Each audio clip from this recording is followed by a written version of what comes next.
Good morning friends. आज का topic है सिंधु सभ्यता से रिलेटेड क्वेश्चन से इम्पॉर्टेंट क्वेश्चन है। तो चलिए शुरू करते हैं क्वेश्चन नंबर 6 से। क्वेश्चन नंबर 6 कह रहा है सिंधु घाटी सभ्यता के समय में शिल्प निर्माण के लिए सीप कहाँ से प्राप्त किए गए थे? तो नागेश्वर आंसर हो जाएगा, नागेश्वर से सीप। क्वेश्चन नंबर 7 कह रहा है कि सिंधु घाटी सभ्यता का निम्नलिखित में से कौन सा स्थल पंजाब में स्थित है? तो रोपड़ ऐसा है जो पंजाब में स्थित। 8वां क्वेश्चन है हड़प्पा की अधिकांश मानक मुहरें कहाँ से नामक एक प्रकार के मुलायम पत्थर से बनी होती हैं जो दो गुणे दो के भीमा के साथ वर्गाकार आकृति का होता था तथा जिसका उपयोग व्यावसायिक उद्देश्यों के लिए किया जाता था। तो सिट एटाइट जो है वह मुहर का नाम है। क्वेश्चन नंबर 9 कह रहा है कि धौलावीरा नामक किस राज्य में स्थित है? तो गुजरात राज्य है जहाँ पे धौलावीरा से रिलेटेड क्वेश्चन आ गया कि धौलावीरा एक पुरातात्विक स्थान किस समयावधि से जुड़ा है? तो सिंधु घाटी सभ्यता से जुड़ा हुआ। नेक्स्ट क्वेश्चन कह रहा है कि इग्रामा मोहनजोदड़ो में पाया गया एक विशाल स्नानागार एक विशाल क्या है? तो आयताकार टैंक था। क्वेश्चन नंबर 12 कह रहा है वर्ष 1920 से 1921 के आसपास किस नदी के किनारे खुदाई के दौरान हड़प्पा शहर मिला था? तो रावी नदी के किनारे हड़प्पा शहर मिला हुआ। क्वेश्चन नंबर 13 कह रहा है सिंधु घाटी सभ्यता के किस शहर का शाब्दिक अर्थ मृतकों का टीला होता है? तो मोहनजोदड़ो है जिसका अर्थ क्या होता है? मृतकों का टीला। सेम वही क्वेश्चन है, कह रहा है कि मोहनजोदड़ो शब्द का अर्थ क्या है? तो मोहनजोदड़ो का अर्थ क्या है अभी पढ़े हम लोग, मृतकों का टीला। क्वेश्चन नंबर 15 कह रहा है कि मोहनजोदड़ो कहाँ पे स्थित है? तो मोहनजोदड़ो कहाँ पे है? सिंध में।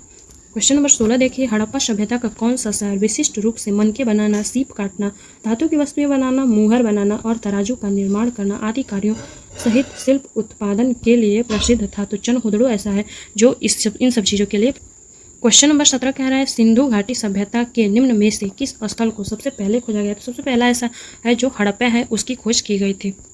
18 क्वेश्चन कह रहा है कि पत्थर की बनी नृत्य करते हुए पुरुष की मूर्ति नटराज किस स्थान पर प्राप्त की गई है? तो हड़प्पा यहाँ प्राप्त। क्वेश्चन नंबर 19 कह रहा है इनमें से कौन सा हड़प्पा स्थल गुजरात में पाया गया है? तो धौलावीरा है जो गुजरात से पाया। क्वेश्चन नंबर 20 कह रहा है निम्नलिखित में से कौन सा स्थल सिंधु घाटी सभ्यता का हिस्सा नहीं है? तो उरुक हम लोग कभी नहीं सुने हैं, सिंधु घाटी सभ्यता का हिस्सा नहीं है। क्वेश्चन नंबर 21 कह रहा है सिंधु सभ्यता के इनमें से किन स्थलों में जलाशयों के साक्ष्य मिले हैं? तो धौलावीरा है जो जहाँ पे जलाशयों के साक्ष्य मिले। क्वेश्चन नंबर 22 कह रहा है कि पुरातात्विक स्थल सुरकोटदा किस राज्य में स्थित है? तो सुरकोटदा किस राज्य में स्थित है? गुजरात राज्य में स्थित है। क्वेश्चन नंबर 23 कह रहा है 1944 में भारतीय पुरातत्व सर्वेक्षण के महानिदेशक के रूप में किसने पदभार संभाला और हड़प्पा की खुदाई का जमा? तो क्वेश्चन नंबर 23 का क्या हो जाएगा? RAM wheeler. क्या क्वेश्चन क्या था? 1944 में भारतीय पुरातत्व सर्वेक्षण के महानिदेशक के रूप में किसने पदभार संभाला और हड़प्पा की खुदाई का जिम्मा लिया था? तो रेम व्हीलर थे। क्वेश्चन नंबर 24 कह रहा है प्रसिद्ध सिंधु घाटी स्थल मोहनजोदड़ो की पहली बार खुदाई किस प्रख्यात भारतीय पुरातत्वविद के द्वारा की गई थी? तो कौन है? RD बनर्जी के द्वारा की गई थी। क्वेश्चन नंबर 25 कह रहा है हड़प्पा सभ्यता 2500 BC के आसपास विकास किया गया था, आज उन्हें हम क्या कहते हैं? तो पश्चिमी भारत और पाकिस्तान के नाम से आज हम उसको जानते हैं। क्वेश्चन नंबर 26 कह रहा है सिंधु घाटी सभ्यता की सबसे महत्वपूर्ण विशेषता क्या थी? तो महत्वपूर्ण विशेषता यही थी कि उन लोगों के घर जो बने थे वो ईंट के बने हुए थे, यानी कि क्या हो जाएगा? ईंट के बने भवन। क्वेश्चन नंबर 27 कह रहा है सिंधु घाटी सभ्यता क्या है? तो कांस्य युगीन सभ्यता है। क्वेश्चन नंबर 28 कह रहा है कि हड़प्पा के लोग निम्नलिखित में से किस भगवान की पूजा नहीं करते थे? तो भगवान विष्णु की पूजा वो लोग नहीं। क्वेश्चन नंबर 30 कह रहा है किस वर्ष में जर्मनी और इटली के पुरातत्वविदों के एक दल ने मोहनजोदड़ो के सतह अन्वेषण शुरू किया था? तो 1980 हो जाएगा। क्या जाएगा? 1980।